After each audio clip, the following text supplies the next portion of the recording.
Hey everybody, it is Brian Imhauser and Hawk Blogger, and I'm actually on my way to the airport, so I will not be looking at the camera at all.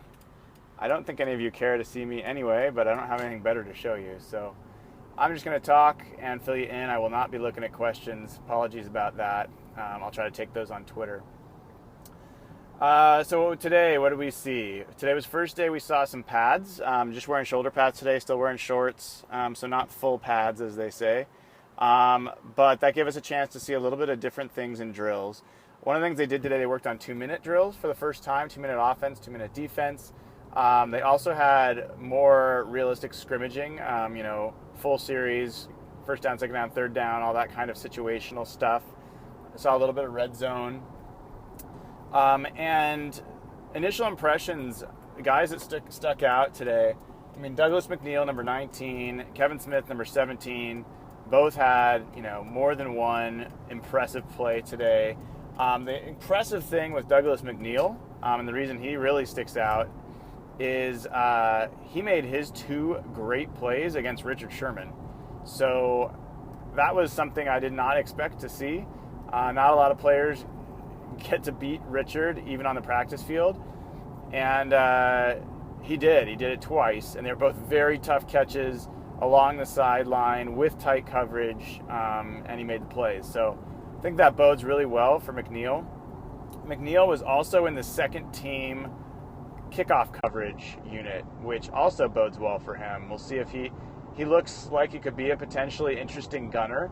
I think there's a real reason to think that if I was to put odds on right now, I think he's the guy to edge out Ricardo Lockett. We'll see about that. Kevin Norwood also took snaps in kickoff coverage. He was either first team or second team. I'll have to check my notes. But that's going to be really important, as that bottom of the receiver group is going to have a real tight battle, and special teams is probably going to be the thing that separates those guys. Kevin Smith is he's just an impressive player. His plays today, he had one where it was kind of a back shoulder fade, and he came back, jumped what seemed to be 2 feet off the ground, and gobbled the ball up with one hand.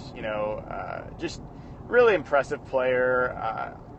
Seems like a guy that's a good receiver, not necessarily a great one, but who am I to say right now? But definitely NFL quality receiver, can play for somebody. Other thing I watched closely today, and I'll get back to some other people that stood out, but I watched 1v1 pass rush drills today, and they decided, I think intentionally, obviously, to keep Cliff Averill, Michael Bennett, and Bruce Irvin out of the 1v1 pass rushing drills. And I think what that did is it gave some of the offensive linemen a better chance to kind of work on their craft, and Tom Cable was very active in coaching them up.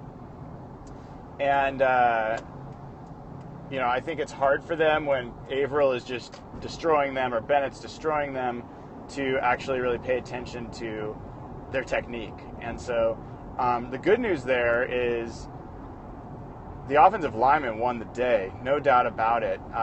Justin Britt even stoned Cassius Marsh. He lost the first time against Marsh, but then the next time he stoned him, and Marsh, smacked his hands together. He was disappointed in himself, but it was good to see Britt do that. Saw some continued good stuff from Alvin Bailey there. He's not letting anyone really push him back. I thought Konashwenki, I have to remember how to say his name, but he was playing right tackle, getting a lot of coaching from Cable, and I thought, he seemed to be doing okay. I think he's a guard by nature, so it's a new thing for him.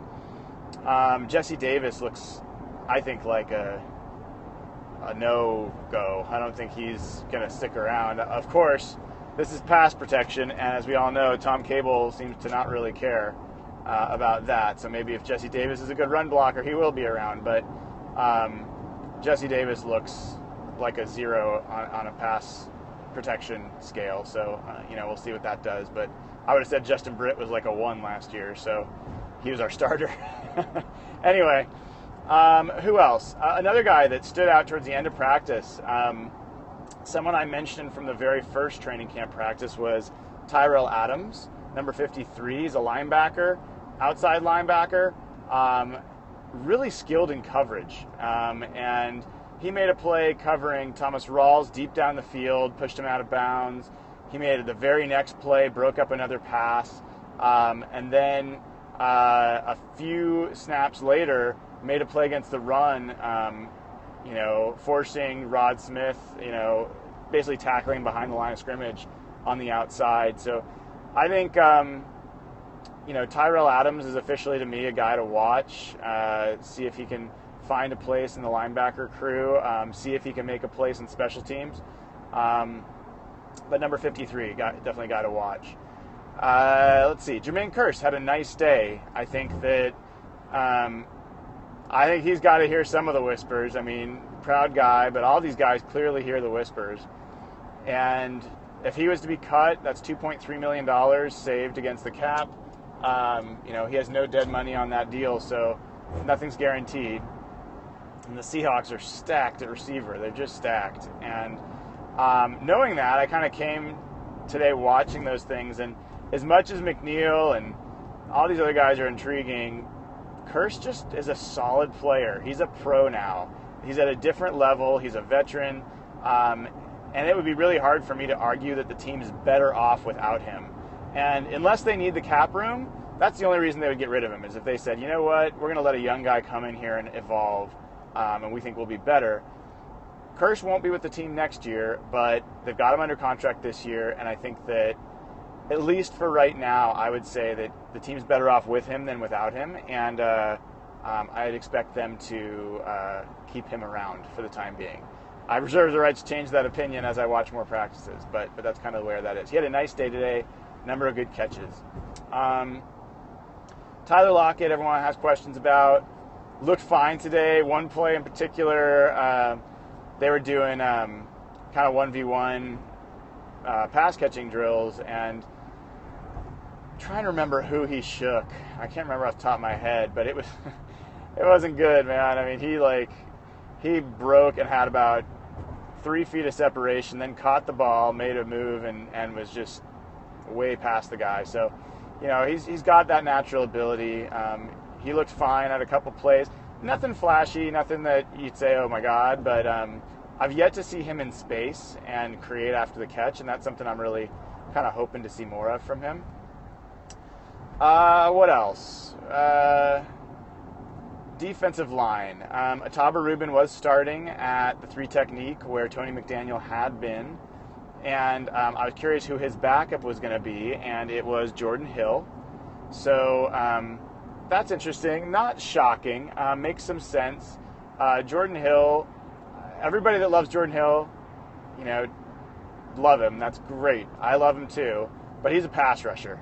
I'm telling you, he is not a run stopper. Not that I've seen so far. So if he really is our backup base defense, 3 technique defensive tackle, that is a different position than our nickel rush defensive tackle, which he is. He's our starting defensive tackle next to Michael Bennett in a nickel situation when we're rushing the passer.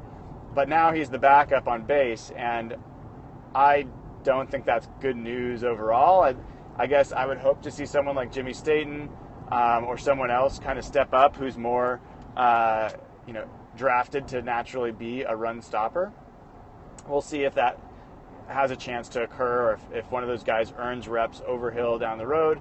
If not, hopefully Hill, maybe he's evolved as a run stuffer, but I don't think the team's in good shape when he is he's a base defense 3 technique tackle. Cassius Marsh, did I already talk about him again? Holy crap. Dude, this guy I was standing next to Mike Parker, who also writes for hawkblogger.com and manages the Facebook page for hawkblogger.com. You can look for an article coming out from him today as well, but there's one play, and he just said, holy crap, who is that? And I think he then saw his number, and he's like, oh my God, Marsh is fast. It's like, it's true. The guy gets off the ball so quick. He had a couple offsides today, so, fans will get annoyed with that, I know, but he was around the edge today. He would have had a few sacks, definitely a bunch of pressures, was the guy that was in the backfield more than anyone else today, no doubt about it. And just can't wait to see him in a preseason game, and then hopefully transfer it into a regular season game. I think the guy is just he's got what it takes to be a contributor. So we'll just have to see what his ceiling is. That's really the next thing. Running backs. So Christine Michael had a tough day. He fumbled didn't fumble. He muffed a kickoff that came to him. Not that they're actually trying to return it, but knowing that he has ball control problems, it's never good to see him drop the ball. He then dropped the ball again on a screen pass later in the day that was wide open. So, those weren't great things. He had a couple good runs, but, not a great day for Christine Michael. Thomas Rawls, really nice day.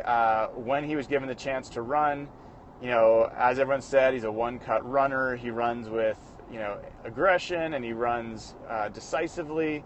Looks like a quality receiver as well.